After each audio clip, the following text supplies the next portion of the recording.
kinakanlong, ang naging kinulong.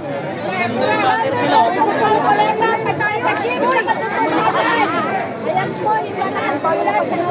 Mga kababayan natin dito. Tatakip. Tatakip talaga yun. Maganda pala yung banner nila. Punta na natin. Napunta na. Sana pala sa Tony. Andun, sinundo ng Magkano pa magsasalita doon? Sirpin pa natin si KRK. Huwag namin bakit si Marcolita ang gustong. Hindi si Marcolita. Ayan o. Maganda pala yun o. Si Martin ang umamin. Bakit si Marcolita? Mag-join tayo dyan, mag-join. Maganda pala yun o. Si Martin ang umamin. Baliktad na. Baliktad ba? Ayan. Balik na rin. Matras muna sana sila na tapos mag-walk. Nadamay na yung adobo. Si Barbie ang umamin bakit si Marcoleta ang gusto ni KK. Ang oras ang kinakanlong. Ang nagbunyag, tinugulong. Ano yan? Marcos resign! Marcos resign! Marcos resign! Marcos resign! At salamat at mabuhay. Ang Walbugo ay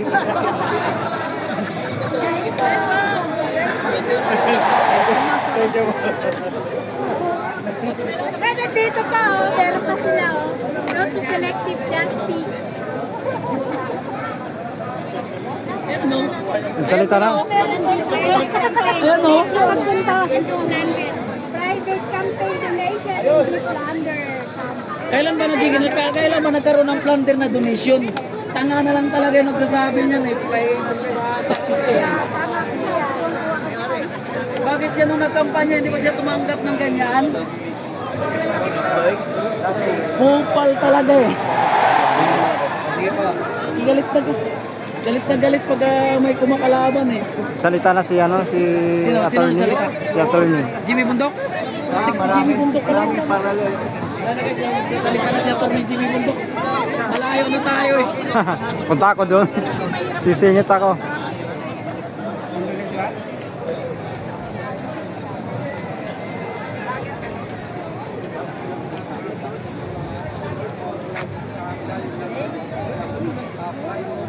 Dahil nga sa dami ng mga tao dito at meron pa din sa mga protesta na mga para makaiwas sa mabigat na traffic. Yun na rin,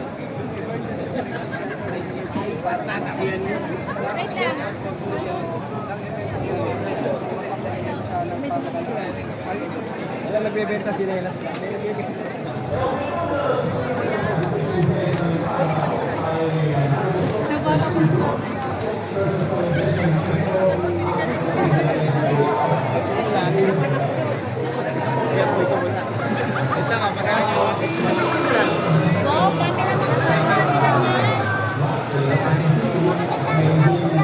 Kailan mo natin ha?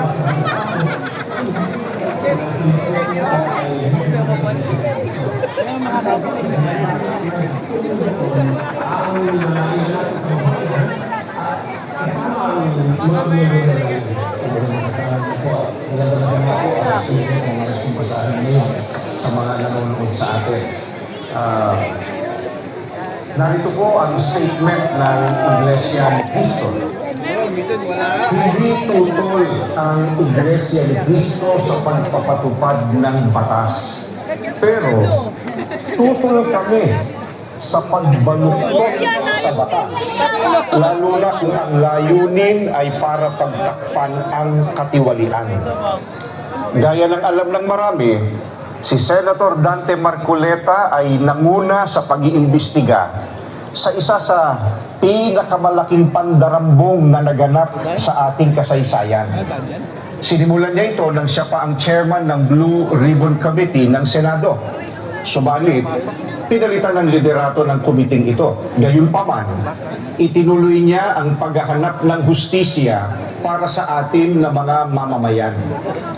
Ang ipinagtataka namin ay kung bakit siya na nagsusulong sa pag-expose ng mga sangkot sa napakalaking pagnanakaw sa Pilipinas ang kakasuhan at ipakukulong sa halip na ang mga na-expose.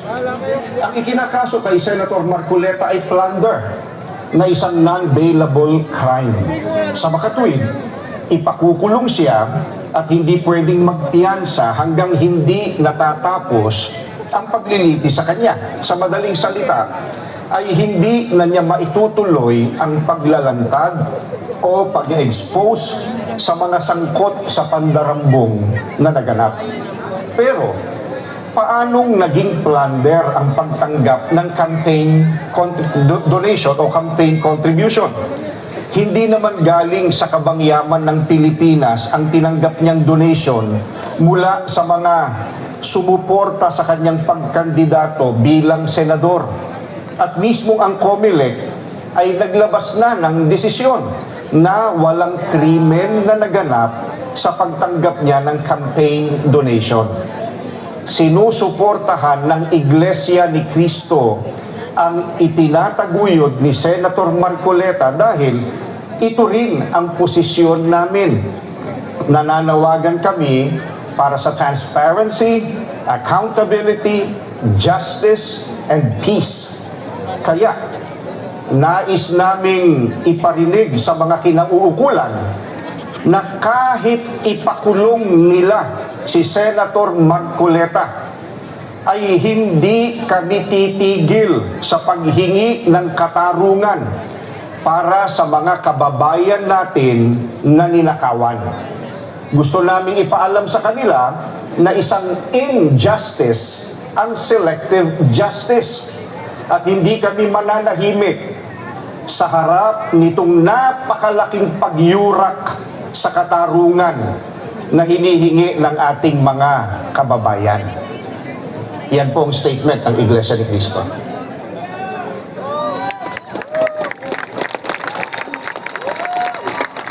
Taong bayan ay unahin at dapat magkaisa.